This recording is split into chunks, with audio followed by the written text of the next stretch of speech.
Hey, it's the Chief Bonding with Board Games, and we're going to be reviewing Combat Commander Pacific. Woo! Now, I'm not going to get into a full detailed playthrough, but I will show you how these different cards work. I'll talk about them briefly before we go over to the table, and I'll run through just a basic fire combat to show kind of how cards are used to trigger orders. And you'll get to see some of the cool new things that are with this system. And GMT has got it back in print. They want to keep all the Combat Commander series in print. Kind of in remembrance of Chad Jensen, who again sadly passed away from cancer. But so the cards, the U.S. Deck heavy towards it's the Pacific U.S. deck Marines. Not exclusive, but think Marines. They will have an advantage overall. So you got asymmetric decks that do different things, but they will have an advantage for like heavy weapons and fire control, being able to put a lot of fire into an area from a distance. You're going to want to do that to keep away from the Japanese. Let's go to the Japanese. Melee specialists. They will close with you with fixed bayonets, either through infiltration or Banzai, and then try to, and wow, not that the Marines aren't prepared for some melee combat, but with all their weapon system, much better to keep you off and away. So the Japanese will be sneaky and moving around and closing with your position. And the Commonwealth, the British Commonwealth deck, kind of the combination between the two. A little bit of finesse. They can do some melee. They've got some advanced cards going on. They also have some heavy weapons and conjunction. So you've got that blending between all three. But let's go over to the table and I will show you a little bit more of what's going on, the beautiful maps, the cards. It's really all about the cards. All right, for those that have not played Combat Commander, this is the Pacific expansion. Now I've included the New Guinea Battle Pack number 4. It works with or in conjunction to Pacific. It adds 14 new scenarios, 6 new battle maps, but our focus here will be on Combat Commander Pacific. Now, this is a tactical war game, so you're going to be using small unit tactics. Line of sight is in play, terrain is huge, but where this is very different is that this is a card-driven game. There are no dice, physical dice, in play in this game, but the cards do simulate dice. So let me roll down and show you just a few things. So we've got some player aids that'll come along. There's tons of those. You can see some of the Japanese counters, which I will get in closer on in a little bit, so you can see them. Their basic background is white. Further down, you'll see some American U.S. Marines. And we're going to see a lot of maps right here. So it comes with 6 double-sided maps. You just get tons of looks here. And these maps will match all of the different scenarios that come in the game, and we'll talk about those as well. There are the card decks. So you can see we've got the Japanese, we've got the U.S., and then you've got the British Commonwealth in that order. Sorry, let me keep from shading.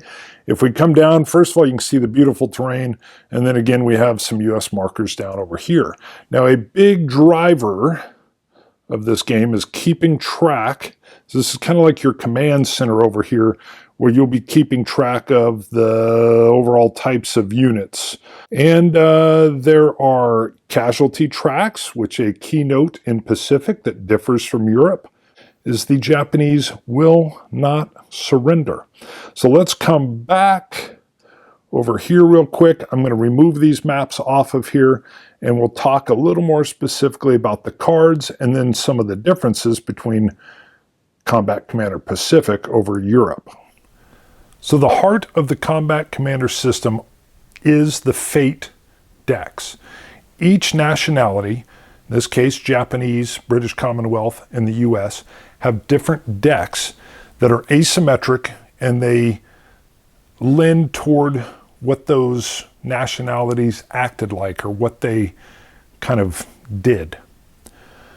But the card in and of itself, let's talk about it. You'll see along the tops of each card, you have an order, or in some case, an order action. Then you go below the picture, you have an action. And then below that, you have an event, so a random event. And then below that, all the way at the bottom, you'll have a hexagon that's got an alphanumeric to it, which sometimes will be a sniper action, or it'll call for you to designate some hex on the map. You'll flip a card and reveal that.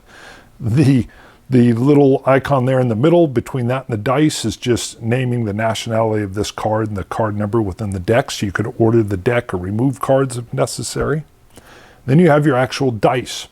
Oftentimes you'll be flipping cards just to get a dice roll, and you would look down in that section. So the decks in and of themselves now lend you toward not only what historical play was, but you can kind of get the idea of how the feel of your deck will be, although it will be shuffled.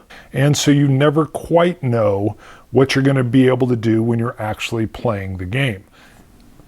So each scenario will further go in and define your hand size based on the stance or the posture that your units are in this particular scenario. So along the top, you can see your orders. And if you've played Combat Commander Europe, you're going to have a lot of the same orders, but there's some new or changed ones here as well. So the ones that are pretty much the same are advance, fire, move, command confusion, that kind of muddies up your hand. But you're going to have some new ones. Asset denied is kind of like, although different, artillery denied. Asset requested in CCE, it was artillery requested. You'll have charge, which is for a Banzai posture only. Remember? Infiltrate, also only a Japanese card. They're able to pop up kind of where you least expect them. Reconnoiter, which is an awesome card, allows you to peek at the next card on your fate deck, and then you can do a couple things. You can leave it there. You can discard that card, get that out of there, or it may have an event on it or something where you can even pull that card into your hand. Now, it takes an action from one of your commanders or one of your leaders to do this, but hey, Combat Commander, you've got a leader that's maybe creeping out front a little bit, getting a good eye on the situation, figuring out what's going on, and you get a little advantage from Reconnoiter. Revive is also, it's like Recover, but a little bit different. You're going to have revives. Let me see if I can find one. Hold on, let me pull these up. All right, revives. Let's throw these down. So you can see we have a revive 1, 5, and 4. So revive order is very similar to the recover order. So in Combat Commander Europe, you can play recover and automatically remove all the suppress markers and then make a rally attempt for each of your broken units. With revive points, you have to spend them to remove suppressed markers. So this revive 1, not so good. Revive 5 and 4, pretty darn good, because you're going to have those points to spend in order to remove suppressed markers, and or you could automatically rally units up to the number that you have. All right, let me get those revives out of the way. They're very handy. We'll end up doing, so actions, the next one down, actions can be played at any time. It doesn't matter if it's my turn or not. So if I was the Japanese, and the Japanese have a lot of bayonets, you can see 2 bayonets there. All right, if the Japanese are going into melee, they're definitely going to want to add in a +2 for their bayonets. But sometimes, so if we're looking at the action for hidden trench line, you can see now right off the bat, for the US it would be a scenario defenders only, but if I had it, I could place a trench in a hex into which your opponent just fired.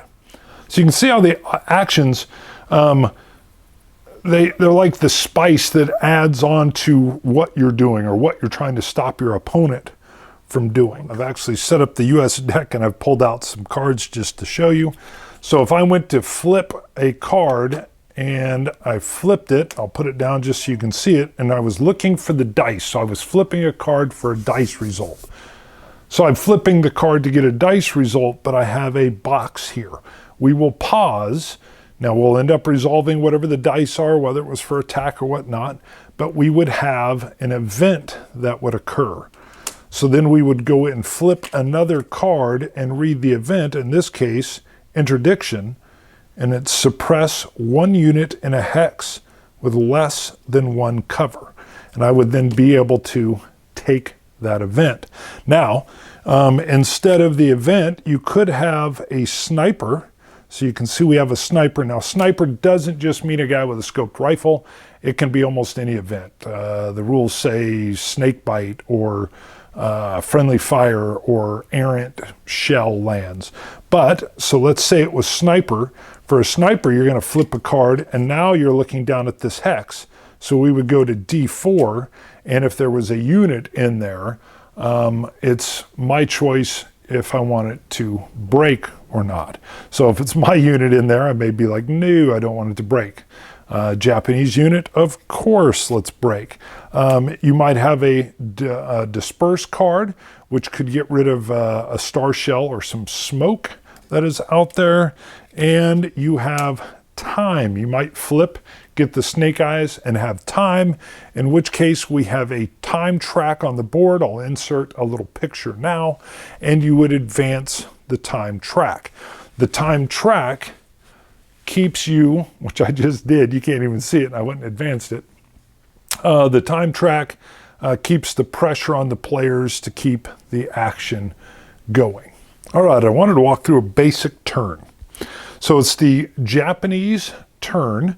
We have this Marine unit moving openly through the beach. Probably not the smartest move, but we're going to show you what's going on.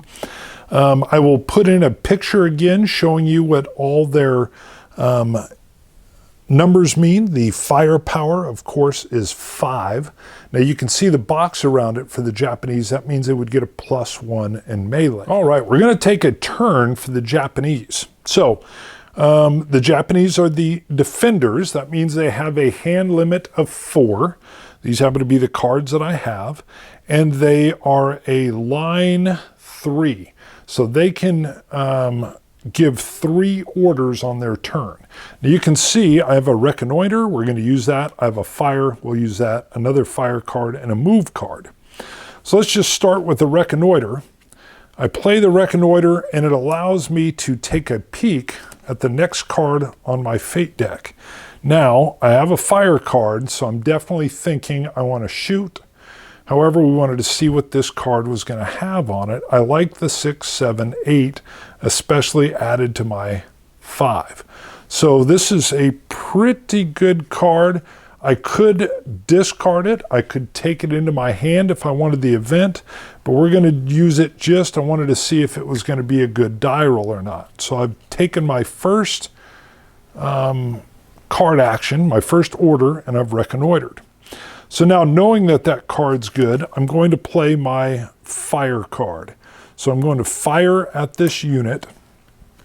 I will take my 5. There are no hindrances. So there can be modifiers for if you're on a hill or if you're shooting down. They can be positive, negative. There's no line of sight blockage. Palm fronds, you can shoot in or through them, but they're a hindrance of 1. Well, this is open. The only thing I need to check is that middle number 4 is my range. Yes, I'm within range, and I can fire. So I'm firing. I know that my number is 6, 7, 8, plus the 5, 13. And so now the Americans, or the Marines, get to do their defensive fire. They're going to take their morale, which is 7, and they will add 5 to it, giving them 12. So just 1 shy. Now, if they would have tied it, they would have been suppressed, but they are broken, and we flip the token over to show that this Marine rifle unit has been broken. Now, if they get hit a second time, this unit's taken an action, so it can't fire again. But if this Marine unit were to get hit by another unit, they would be eliminated and go down as a casualty. But that's as simple as play a card, execute the order, and resolve whatever the effects are. Now, you can do group actions. You can have a leader with a command radius that could activate multiple units to fire. You get bonuses for units that join in a group fire. So there's a lot more to this. I'm just glossing over, but I wanted to show how basic combat works. All right, I want to show there is a playbook, if I can get it in frame, that comes with the game.